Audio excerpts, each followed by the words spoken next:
সন্ধ্যা snacks হিসাবে চিকেনের এই আইটেমটা খেতে সত্যি অসাধারণ লাগে এবং বানাতেও বেশি সময় লাগে না। এটা বানানোর জন্য আমরা একটা মিক্সিং বোর্ডে আদা, রসুন, পেঁয়াজ আর টমেটো নিয়ে পেস্ট করে নেব। এবার আমরা মাংসের সলিড পিসগুলোকে এরকম স্লাইস স্লাইস করে কেটে নেব।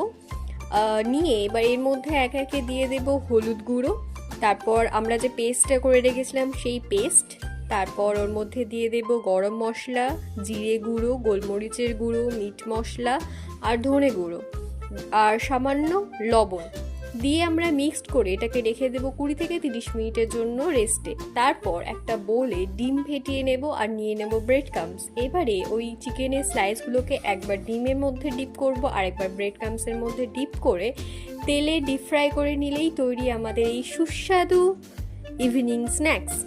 সত্যি অসাধারণ খেতে লাগে। আপনারা বাড়িতে একবার ট্রাই করুন আর আমাকে জানান যে আপনাদের কেমন লাগলো।